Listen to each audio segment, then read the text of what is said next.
Waktunya bersaat teduh dengan Tuhan melalui bacaan Alkitab satu pasal sehari dalam kitab Nabi-Nabi Besar bahagian keempat seri yang ke-37. Kitab Yehezkiel pasal 37, Nubuatan pengharapan bagi Israel dengan perikop kebangkitan Israel dan kerajaan Israel dan Yehuda bersatu kembali. Mari baca Alkitab, mari dengar Alkitab, dan mari lakukan apa yang Allah firmankan di dalam Alkitab. Maka iman dan pengharapanmu tidaklah sia-sia. Tuhan Yesus Allah Putra, Alfa dan Omega memberkati, dan Allah Roh Kudus akan menuntun untuk memahami. Salam kasih dan doa dari Rumah Produksi Endang Silitonga Tanjung Bible Audio Ministry. Mari memulainya dengan doa dalam hati.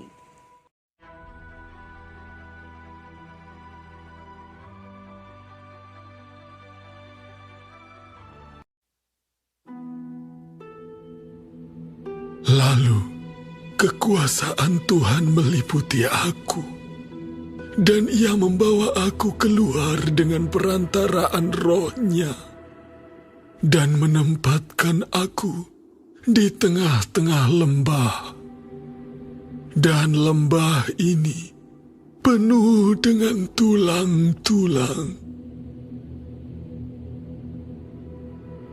Ia membawa aku melihat tulang-tulang itu berkeliling-keliling, dan sungguh amat banyak bertaburan di lembah itu.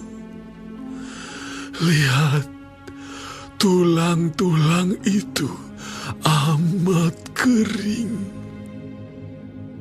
Lalu Ia berfirman kepadaku, "Hai anak manusia, dapatkah tulang-tulang ini dihidupkan kembali?"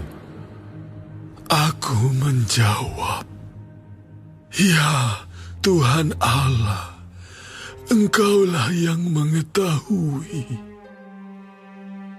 Lalu firman-Nya kepadaku, "Bernubuatlah mengenai tulang-tulang ini, dan katakanlah kepadanya, hai tulang-tulang yang kering, dengarlah firman Tuhan. Aku memberi nafas hidup di dalammu, supaya kamu hidup kembali. Aku akan memberi urat-urat padamu, dan menumbuhkan daging padamu. Aku akan menutupi kamu dengan kulit dan memberikan kamu nafas hidup, supaya kamu hidup kembali, dan kamu akan mengetahui bahwa Akulah Tuhan." Lalu aku bernubuat seperti diperintahkan kepadaku, dan segera sesudah aku bernubuat, kedengaranlah suara. Sungguh, suatu suara berderak-derak, dan tulang-tulang itu bertemu satu sama lain. Sedang aku mengamat-amatinya, lihat, urat-urat ada, dan daging tumbuh padanya. Kemudian kulit menutupinya, tetapi mereka belum bernafas. Maka firman-Nya kepadaku, Bernubuatlah kepada nafas hidup itu.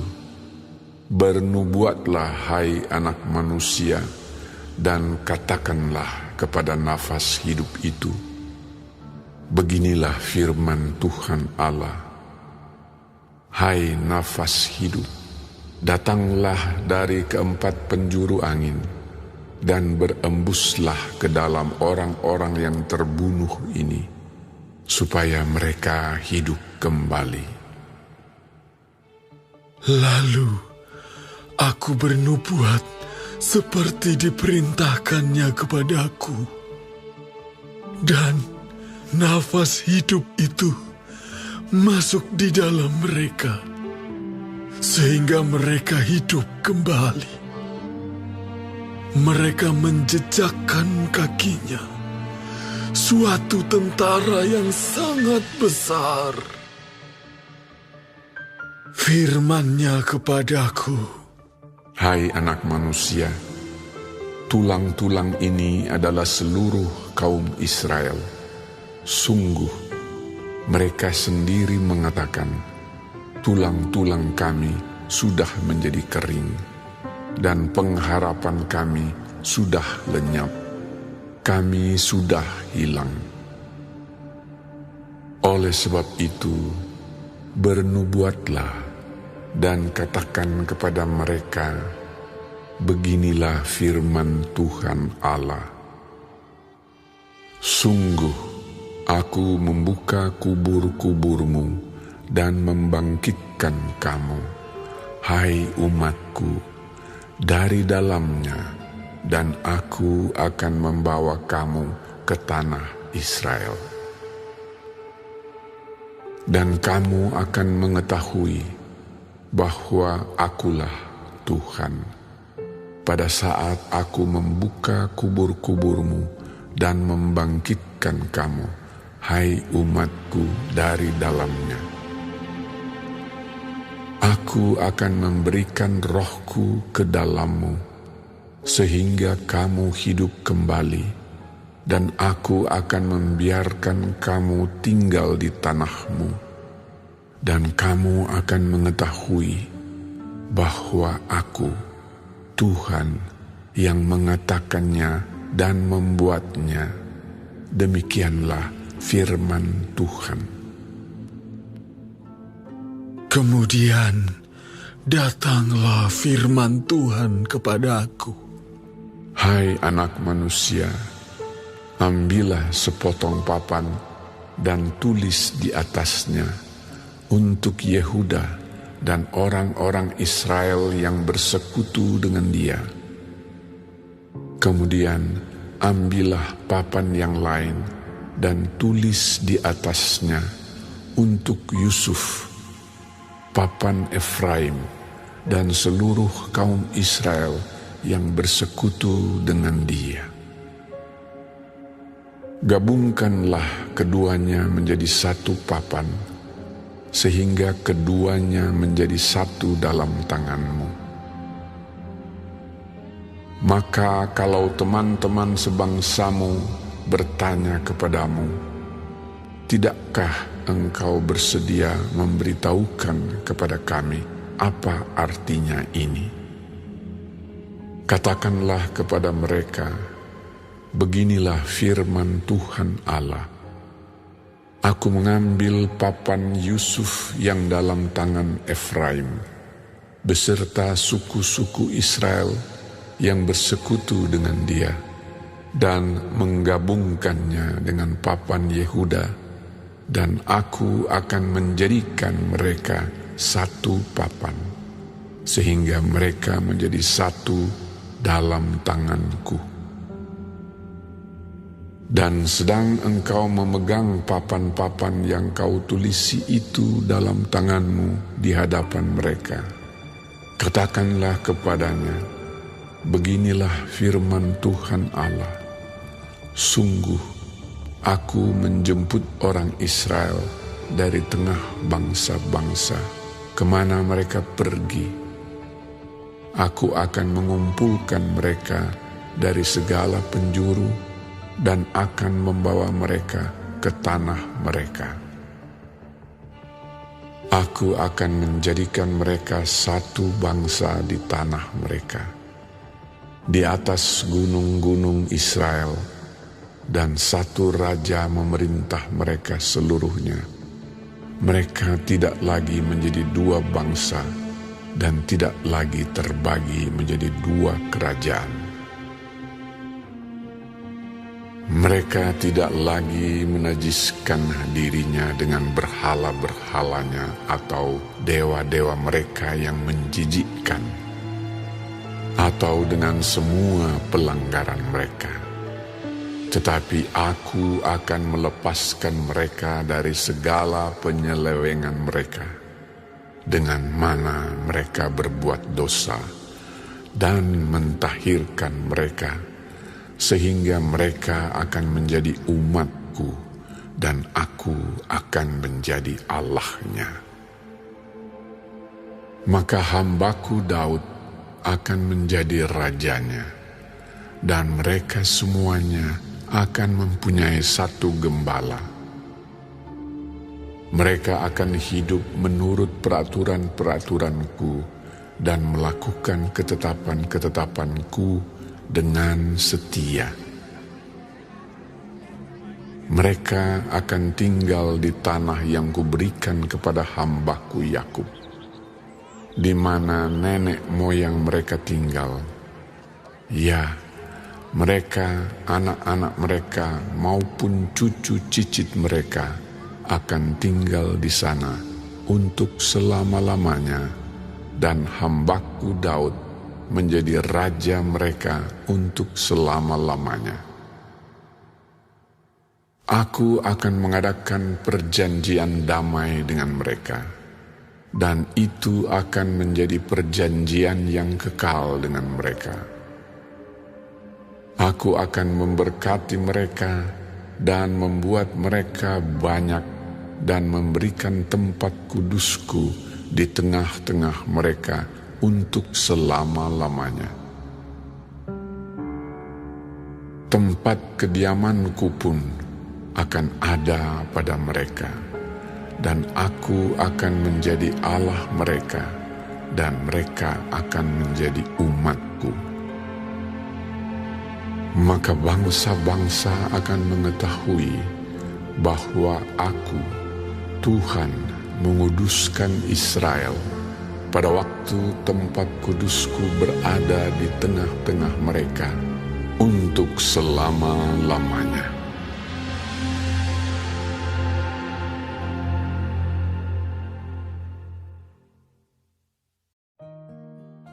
Kita telah menyelesaikan bacaan Alkitab satu pasal sehari dalam kitab Yehezkiel pasal yang ke-37. Sedikit perenungan melalui pasal ini tentang kebangkitan tulang-tulang kering berdasarkan ayat panduan perenungan. Terang besar Alkitab Yehezkiel 37 ayat 3 dengan bunyi Nas. Lalu ia berfirman kepadaku, "Hai anak manusia, dapatkah tulang-tulang ini dihidupkan kembali?" Aku menjawab, "Ya Tuhan Allah, Engkaulah yang mengetahui." Sahabat-sahabat firman, sahabat-sahabat surgawi yang dikasihi oleh Tuhan di mana saja Anda berada. Pena Ilham Ilahi Roh Nubuat manuskrip 85 tahun 1903 dan The Review and Herald 17 Januari tahun 1893 yang terhimpun dalam SDA Bible Commentary volume 4 halaman 1165 alinea kedua sampai halaman 1166 alinea ketiga menjelaskan. Pada suatu waktu, Nabi Yehezkiel dalam penglihatan berada di tengah lembah yang besar. Di hadapannya terbentang pemandangan yang menakutkan, karena di seluruh wilayah lembah itu ditutupi oleh tulang belulang orang mati. Dan pertanyaan Allah diajukan kepadanya, "Anak manusia, dapatkah tulang-tulang ini hidup?" Nabi Yehezkiel menjawab, "Ya Tuhan, Engkau yang paling tahu." Sahabat-sahabatku, apa yang bisa dicapai oleh kekuatan dan kuasa manusia dengan tulang-tulang mati ini? Nabi tidak melihat harapan hidup diberikan kepada mereka. Tapi saat ia melihat kekuatan Tuhan mulai bekerja, tulang-tulang yang berserakan digoncang dan mulai bersatu tulang ke tulangnya dan diikat oleh urat. Mereka ditutupi dengan daging. Dan ketika Tuhan menghembuskan nafas ke atas tubuh yang terbentuk demikian, maka nafas masuk ke dalam diri mereka dan mereka hidup dan berdiri di atas kaki mereka. Oh, seperti satu pasukan tentara yang sangat besar. Begitulah dengan jiwa orang-orang yang ingin kita selamatkan adalah seperti gambaran yang dilihat Yehezkiel dalam penglihatan di lembah tulang kering. Mereka mati karena pelanggaran dan dosa, tapi Tuhan ingin kita menangani mereka seolah-olah mereka hidup. Dan apakah pertanyaan yang diajukan kepada kita? Anak manusia, dapatkah tulang-tulang ini hidup? Dan jawaban kita hanyalah pengakuan ketidaktahuan seperti Yehezkiel. Ya Tuhan, Engkau yang paling tahu. Untuk semua penampilan, tidak ada yang menuntun kita untuk berharap pemulihan mereka. Namun demikian, kata nubuat harus diucapkan bahkan kepada mereka yang seperti tulang kering di lembah. Kita sama sekali tidak bijaksana untuk dihalangi dalam memenuhi tugas kita oleh karena kelesuan, kebodohan, kurangnya pandangan rohani pada mereka yang kepadanya firman Tuhan dibawa untuk ditanggung. Kita harus memberitakan firman kehidupan kepada mereka yang kita anggap sebagai subjek yang tidak memiliki harapan, seolah-olah mereka berada di kuburan mereka. Itulah visi pekerjaan kita. Meskipun mereka mungkin nampak tidak ingin mendengar atau menerima terang kebenaran, tanpa mempertanyakan atau ragu-ragu, kita tetap harus melakukan bagian kita. Kita ulangi pesan Tuhan kepada mereka, bangunlah yang tidur dan bangkit dari antara orang mati, dan Kristus akan memberimu terang. Sebab bukan agen manusia yang menginspirasi dengan kehidupan, tapi Tuhan Allah Israel yang akan melakukan bagian itu. Ialah yang akan menghidupkan sifat rohani yang tak bernyawa ke dalam aktivitas. Nafas Tuhan semesta alam harus masuk ke dalam tubuh tak bernyawa, dan dalam penghakiman nanti, ketika semua rahasia dibongkar, akan diketahui bahwa suara Tuhan telah berbicara melalui agen manusia dan membangkitkan hati nurani yang lamban dan menggerakkan panca indera yang tak bernyawa dan menggerakkan orang-orang berdosa untuk bertobat dan menyesal serta meninggalkan dosa. Maka akan terlihat jelas bahwa melalui agen manusia, iman di dalam Yesus Kristus diberikan kepada jiwa dan kehidupan rohani dari sorga dihembuskan ke atas seseorang yang mati dalam pelanggaran dan dosa, dan dia dihidupkan dengan kehidupan rohani. Tetapi tidak hanya perumpamaan tentang tulang kering ini berlaku untuk dunia, tetapi juga bagi mereka yang telah diberkati dengan terang yang besar. Karena mereka juga seperti kerangka lembah. Mereka memiliki bentuk manusia, punya kerangka tubuh, tetapi mereka tidak memiliki kehidupan rohani atau kehidupan spiritual. Namun perumpamaan itu tidak meninggalkan tulang kering hanya dirajut menjadi bentuk manusia, karena tidak cukup adanya kesimetrian anggota tubuh dan ciri. Namun nafas kehidupan harus menghidupkan tubuh agar mereka dapat berdiri tegak dan mulai aktif. Tulang-tulang ini melambangkan rumah Israel atau gereja Tuhan, dan harapan gereja adalah pengaruh Roh Kudus yang menghidupkan. Tuhan harus meniupkan nafas ke tulang-tulang yang kering itu agar mereka dapat hidup. Roh Tuhan dengan kekuatannya yang menghidupkan harus ada dalam setiap agen manusia, agar setiap otot dan otot spiritual dapat bekerja. Karena tanpa Roh Kudus, tanpa nafas Tuhan, maka ada kelambanan hati nurani dan kehilangan kehidupan spiritual.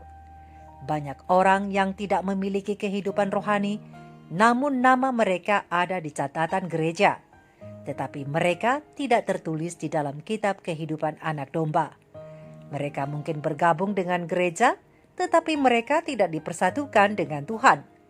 Mereka mungkin rajin dalam melaksanakan serangkaian tugas tertentu dan dapat dianggap sebagai manusia yang hidup, dan banyak di antara mereka yang mengatakan dirinya hidup, padahal sesungguhnya mereka mati.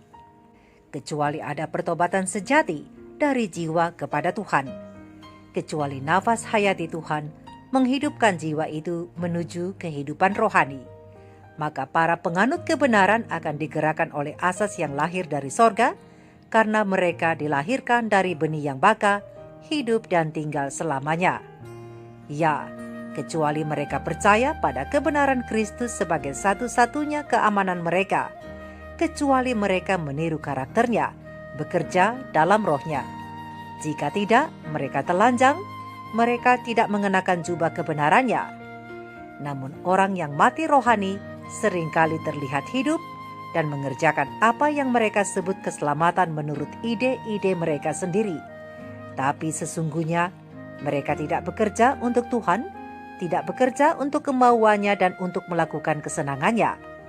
Golongan-golongan ini terwakili dengan baik oleh lembah tulang kering yang dilihat oleh Yehezkiel dalam penglihatannya.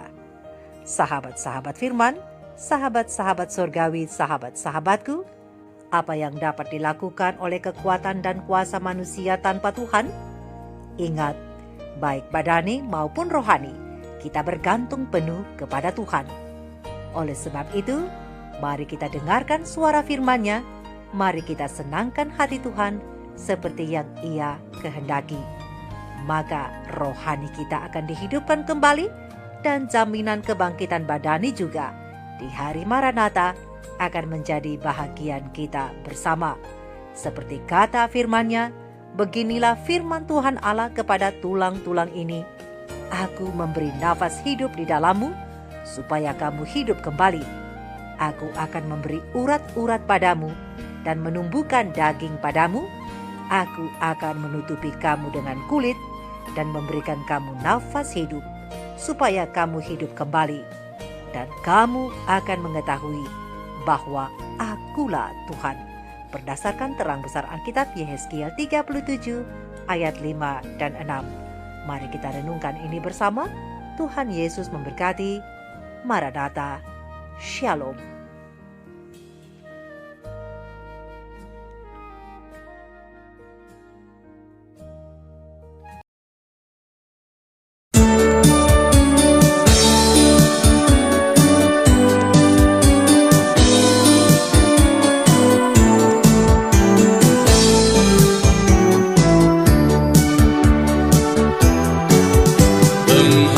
Pengharapanku hanya